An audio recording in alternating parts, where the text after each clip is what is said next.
تاریخ کے مطالعے سے پتہ چلتا ہے کہ سن 1947 میں پاکستان اور بھارت کے مشترکہ گورے supreme commander field marshal Auchinleck کی جانبداری کی وجہ سے بالآخر جموں و کشمیر پاکستان کی بجائے بھارت کے قبضے میں چلا گیا۔ دونوں ملکوں کا کمانڈر ان چیف ہونے کے باوجود فیلڈ مارشل آکن لیگ نے بھارتی مفادات کا خیال رکھا۔ اس نے بھارت کے governor general Lord Mountbatten کے احکامات پر عمل کیا اور پاکستان کے گورنر جنرل محمد علی جناح کے احکامات کو نظر انداز کر دیا۔ اس بدقسمت تاریخی واقعے کے ٹھیک 1 ماہ اور 4 دن بعد وہ دونوں ملکوں کے سپریم کمانڈر کے منصب سے سبکدوش ہو کر برطانیہ روانہ ہو گئے۔ مسئلہ کشمیر پاکستان اور بھارت کے مابین دہائیوں سے حل طلب معاملہ ہے، جس پر اقوام متحدہ کی قراردادیں بھی موجود ہیں۔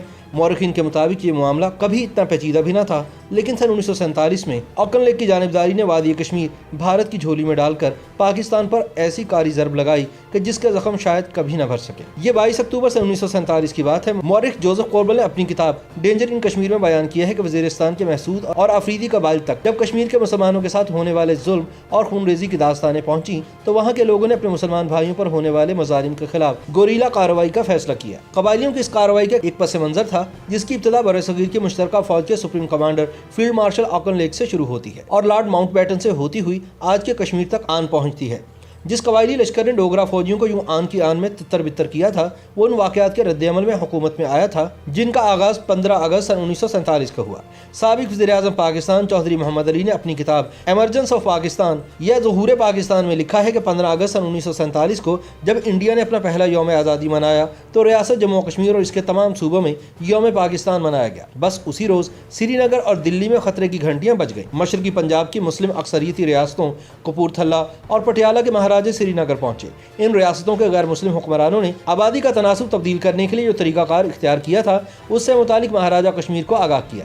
نتیجہ یہ نکلا کہ پوری ریاست میں بڑے پیمانے پر فوجی آپریشن شروع کر دیا گیا۔ یہ آپریشن آئندہ 11 ہفتوں تک جاری رہا، جس میں پٹیالہ اور کپورتھلا میں قتل عام میں 2 لاکھ افراد مارے گئے۔ انگریزی اخبار ٹائمز لندن نے 10 اکتوبر 1947 کی اشاعت میں لکھا کہ اس خون ریزی کے دوران شہید ہونے والے مسلمانوں کی تعداد 2,37,000 تھی۔ ان واقعات کے رد عمل میں ڈوگرا فوج کی کارروائیوں کے خلاف ضلع پونچھ کے علاقوں میں اگست سن 1947 میں ہی لوگ اٹھ کھڑے ہوئے۔ صورتحال اتنی خراب ہوئی کہ ان لوگوں کے پاس کچھ چارہ نہ رہا کہ وہ اپنے اہل عیال کو پنجاب میں بکھرے ہوئے اپنے رشتہ داروں کی پناہ میں دے کر جوابی کارروائیاں شروع کریں۔ لہٰذا مقامی لوگوں نے سردار عبدالقیوم خان کی قیادت میں متحد ہو کر جوابی کارروائی کی، جس کے نتیجے میں آئندہ 6 ہفتوں کے دوران وہ میرپور سمیت دیگر بہت سے علاقوں میں ڈوگرا فوج کو نکالنے میں کامیاب ہو گئے۔ چودھری محمد علی نے لکھا ہے کہ پیش قدمی کرتے ہوئے 26 اکتوبر تک قبائلی لوگوں نے سردار عبدالقیوم خان کی قیادت میں متحد ہو کر جوابی کارروائی کی، جس کے نتیجے میں آئندہ 6 ہفتوں کے دوران وہ میرپور سمیت دیگر بہت سے علاقوں سے ڈوگرا فوج کو نکالنے میں کامیاب ہو گئے۔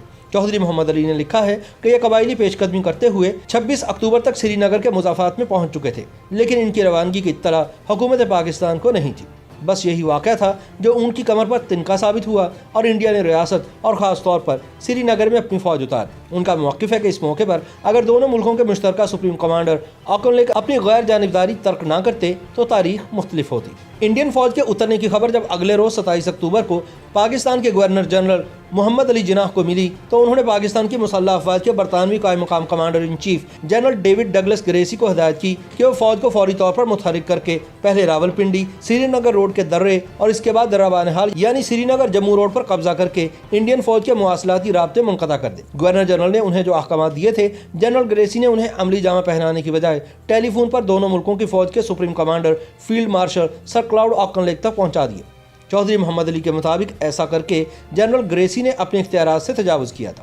بہرحال فیلڈ مارشل آکن لیگ نے جنرل گریسی کو کارروائی سے روک دیا اور اگلے روز خود لاہور پہنچ گئے اور بانی پاکستان قائد اعظم محمد علی جناح سے ملاقات کی۔ انہوں نے محمد علی جناح کے سامنے تجویز پیش کی کہ پاکستان اور انڈیا کے گورنر جنرلز اور وزرائے اعظم کی کانفرنس منعقد کر کے مسئلہ بات چیت کے ذریعے حل کر لیا جائے۔ بانی پاکستان نے تجویز قبول کر کے فوجی کارروائی کا حکم واپس لے لیا۔